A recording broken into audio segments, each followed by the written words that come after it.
नमस्कार दोस्तों, आपका बहुत बहुत स्वागत है हमारे यूट्यूब चैनल सेल्फ मेडिकल।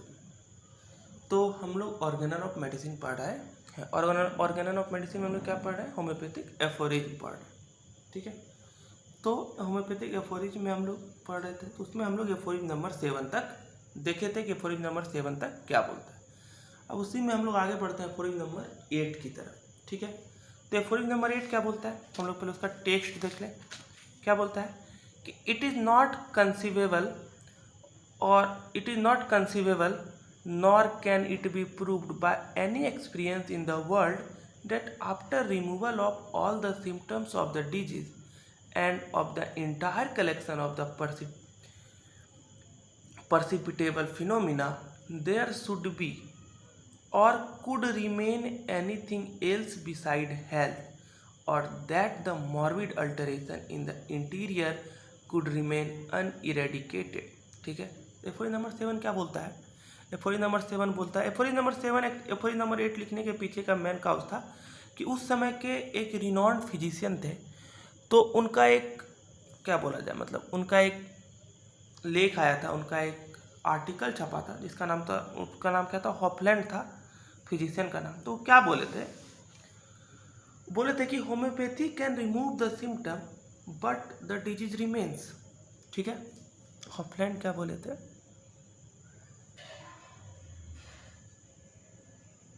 हॉपलैंड बोले थे कि homeopathy can remove the symptom but disease remains. इसका मतलब समझने की कोशिश करते हैं। ठीक है, तब फिर हम लोग अपना एफोरिज्म देखेंगे। तो क्या बोले थे हॉपलैंड बोले थे कि होम्योपैथी जो है ना, केवल रिमूवल ऑफ सिम्टम करता है, होम्योपैथी डिजीज को रिमूव नहीं करता है। ठीक है, उनका कहने का मतलब था, पैथोलॉजिकल वे में अगर हम देखें तो डिजीज का रिमूवल का उसका मतलब था कि मेरे अंदर जो पैथोलॉजी है, मेरे अंदर जो बैक्टीरिया है, हम लोग उसका मटेरियलिस्टिक फॉर्म में रिमूव नहीं करते। ठीक है, होम्योपैथी क्या करता है? होम्योपैथी क्या होता है? हम लोग वाइटल फोर्स का कंसेप्ट पढ़ते हैं। तो होम्योपैथी में एक्चुअली होता क्या है कि हम लोग एक कंसेप्ट पढ़े, थ्रीशोल्ड का कंसेप्ट पढ़े है ना 11-12 में फिजिक्स में, कि किसी भी मेटल पे सनलाइट पड़ रहा है, अल्ट्रावायलेट रेडिएशन पड़ रहा है, लेकिन उससे इलेक्ट्रॉन रिलीज नहीं होता है। कब तक नहीं होता है? जब तक वो अपने थ्रीशोल्ड फ्रीक्वेंसी तक नहीं पहुंचता है। ठीक है, हम कितना भी लाइट देते रहें उससे उसको फर्क नहीं पड़ेगा, लेकिन जब उसका एक थ्रीशोल्ड फ्रीक्वेंसी पे हम उसमें रेडिएशन देंगे, लाइट देंगे, तो उससे क्या होता है? इलेक्ट्रॉन का रिलीज होता है। तो हमारे बॉडी में भी वही होता है। हमारे बॉडी में क्या होता है कि हमारे बॉडी में पैथोजन, वायरस, बैक्टीरिया नेचर से आते रहते हैं। ठीक है, ऐसा तो है ना कि हमारे बॉडी में पैथोजन, वायरस, बैक्टीरिया नहीं आता, आते रहते हैं, लेकिन हमारे बॉडी में वो डिजीजियस कंडीशन या फिर हम जो बोले सिम्टम का प्रोडक्शन कब करता है? जब वो एक थ्रीशोल्ड तक पहुंच जाता है। थ्रीशोल्ड का मतलब कि हमारा वाइटल फोर्स का जो थ्रीशोल्ड है, हमारा वाइटल फोर्स का जो एक मिनिमम पॉइंट है जहाँ पे वो डिस्टर्ब हो जाएगा, वहाँ तक जब बैक्टीरिया या वायरस पहुँच जाता है तो हमारे बॉडी में डिजीज के सिम्टम आने लगते हैं। तो होम्योपैथी क्या करता है कि वो जो हमारा थ्रीशोल्ड है, होम्योपैथी तो दो ही तरह से क्योर कर सकता है। एक क्या होता है कि हम अपने थ्रीशोल्ड को बढ़ा लें तो हमको डिजीज नहीं होगा, और दूसरा क्या होगा कि जो बैक्टीरिया, वायरस हमको डिजीज दे रहा था उसके एनर्जी को घटा दें। ठीक है, तो होम्योपैथी क्या करता है? रिमूवल ऑफ सिम्टम से इसका क्या मतलब होता है कि हमारे वाइटल फोर्स का अपलिफ्टमेंट हो जाता है, हमारा वाइटल फोर्स अपलिफ्ट हो जाता है। यानी हमारा जो वाइटल फोर्स का थ्रीशोल्ड था, जो पहले 10 जूल एनर्जी पर डिस्टर्ब होता था, अब उसको डिस्टर्बेंस के लिए 15 जूल चाहिए होता है। तो क्या हुआ? हम क्योर हो गए। अब बेचारा 10 जूल ही बैक्टीरिया एनर्जी दे पा रहा है, तो हमको तो डिजीज होगा ही नहीं। तो हॉपलैंड का वही कहना था कि अगर हम पैथोलॉजिकल फाइंडिंग करते हैं तो हमारे अंदर बैक्टीरिया, वायरस रहता है। ठीक है, तो इसी के कमेंट में डॉक्टर हनीमैन एफोरिज्म नंबर 8 लिखे थे। एफोरिज्म नंबर 8 में क्या लिखे थे? वो बोले थे कि ऐसा कहीं प्रूव नहीं है कि अगर हम कंप्लीटली सिम्टम को रिमूव कर दें तो डिजीज रिमूव नहीं होगा। हम इसके मटेरियलिस्टिक अप्रोच को देख रहे हैं। हम क्या देख रहे हैं? उसके मटेरियलिस्टिक अप्रोच को देख रहे हैं कि अगर बॉडी में बैक्टीरिया है तो उसमें डिजीज है। ऐसा होता नहीं है। बॉडी में बैक्टीरिया है क्योंकि बैक्टीरिया नेचर में था तो हमारे बॉडी के अंदर आ गया। लेकिन अगर हम उसके वाइटलिटी को देखें, ठीक है, तो क्या होता है कि उसमें वाइटलिटी उसका खत्म हो जाता है। यानी अगर सिंपल शब्दों में बोला जाए तो अगर हम मटेरियलिस्टिक फॉर्म में देख रहे हैं तो मेरे अंदर वायरल बैक्टीरिया है, लेकिन अब वो हमको डिजीज नहीं कर पा रहे, तो उसके रहने या नहीं रहने से क्या फ़र्क पड़ता है, ठीक है।